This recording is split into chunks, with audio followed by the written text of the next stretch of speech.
E aí, rapaziada, beleza?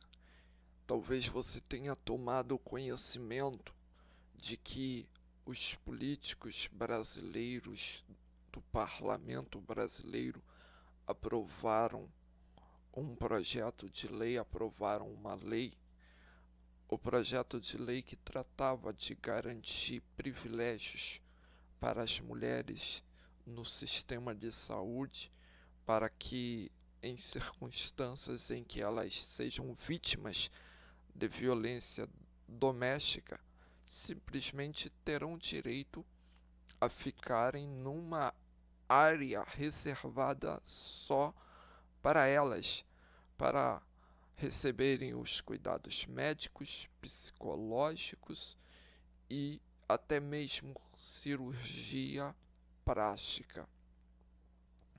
Aí você sabendo de uma notícia dessa, você vê que aí tem vários aspectos relacionados à violação dos direitos humanos e até mesmo crimes.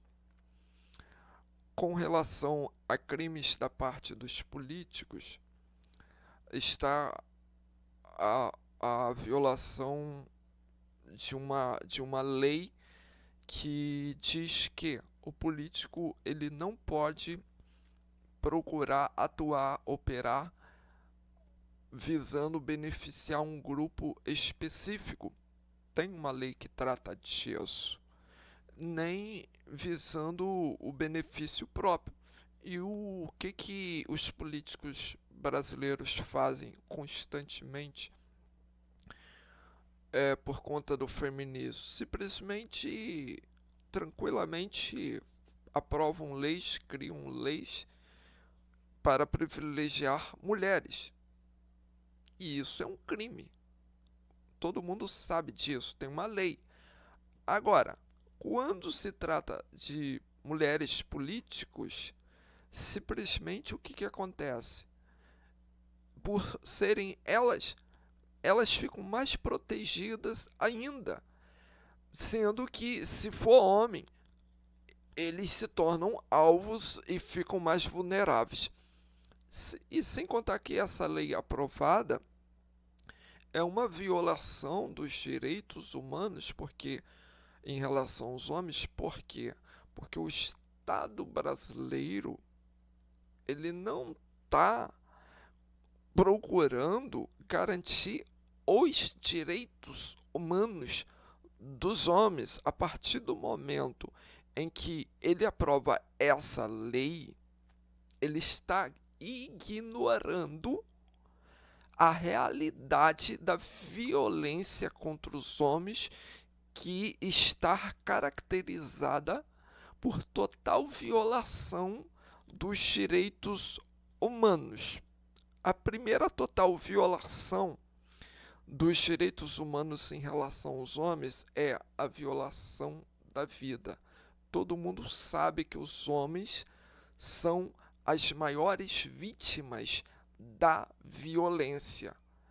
E o Estado brasileiro faz questão de ignorar as prioridades. A prioridade com relação à garantia dos direitos fundamentais é direcionada aos homens, mas os políticos ignoram isso. O segundo ponto,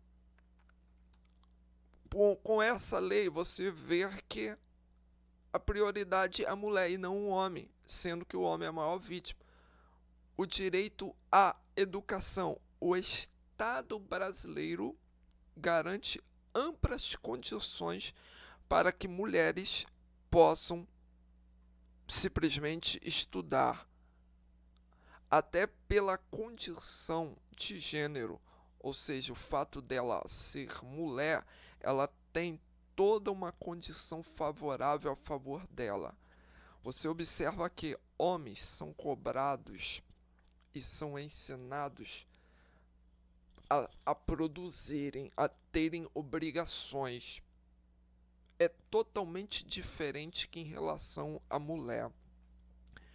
Enquanto que mulheres, simplesmente sendo elas simplesmente têm tempo disponível para poder se voltar para o estudo, pela própria condição que elas têm. Essa é uma das coisas porque mulheres conseguem ter mais acesso aos estudos no Brasil. E você vê que todo o sistema está estruturado para garantir amplo acesso às mulheres à educação, enquanto que homens, meninos, não têm toda essa condição. Então, o Estado brasileiro não garante ampla condição para homens.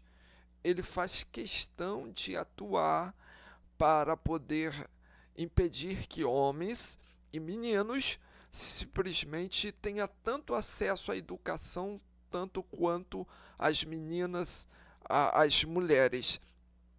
Dentre outras coisas, você vê que a violação é extrema em todos os sentidos. O acesso à justiça não é tão garantido para a mulher, para o homem, tanto quanto para a mulher. Um exemplo, morreu uma deputada. Eles, pelo fato dela ser mulher, por uma lógica feminista, deram um jeito de arrumarem uma indenização para a família dessa deputada.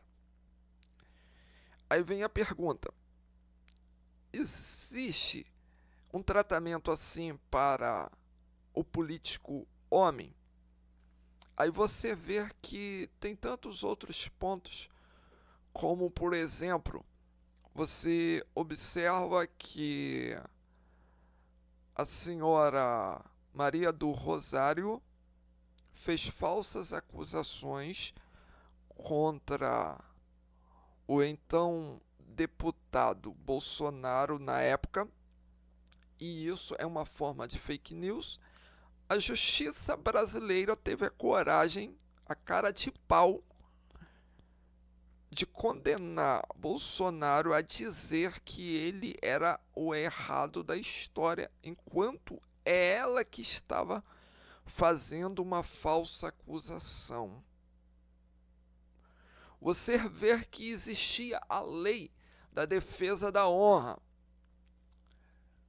Como era uma lei ultrapassada, eles pegaram e acabaram com a lei. Não precisava a lei ser acabada. Simplesmente mantinha o mesmo número da lei, o que fosse necessário, e garantir o princípio da defesa da honra. Como?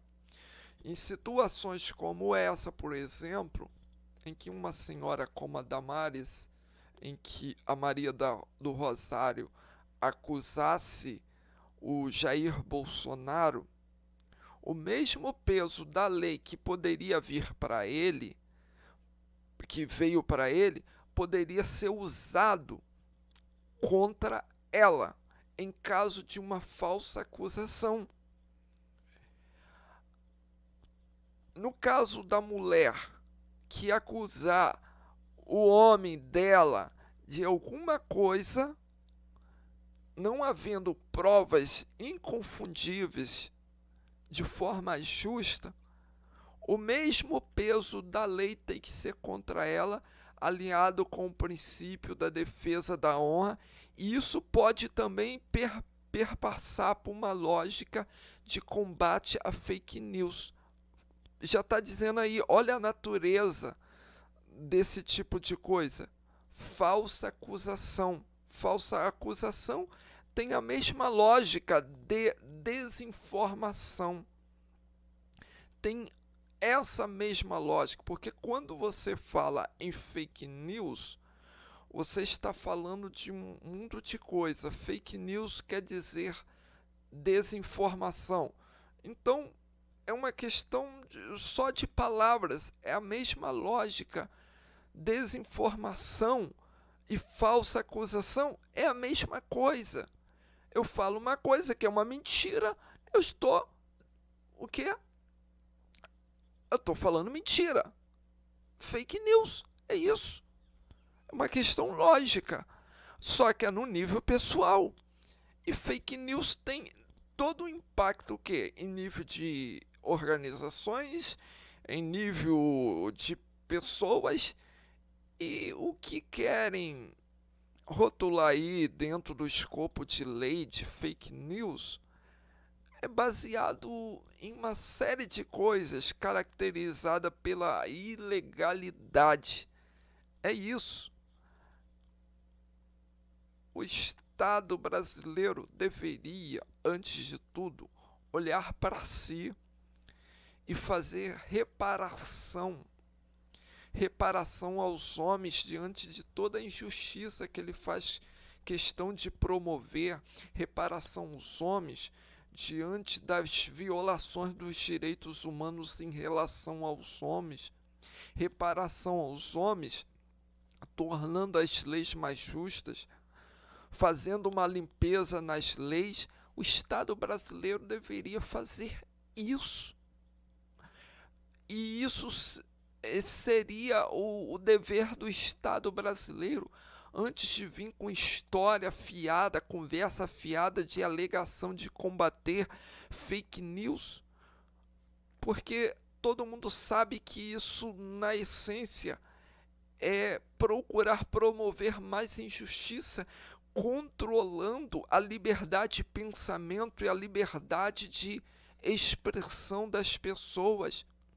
E o feminismo, inclusive, faz isso com os homens. Homens não têm nem a liberdade de falar muitas coisas que ele gostaria de falar, sentiria-se na liberdade de falar se fosse em outros tempos. Enquanto que bicho fêmea fala o que quer e faz o que quer e fica por isso. É uma tremenda de uma injustiça. O homem, ele que é o oprimido da história e não é bicho fêmea, não. O maior alvo da injustiça é o homem. Então é isso que eu queria falar. Vamos ficando por aqui.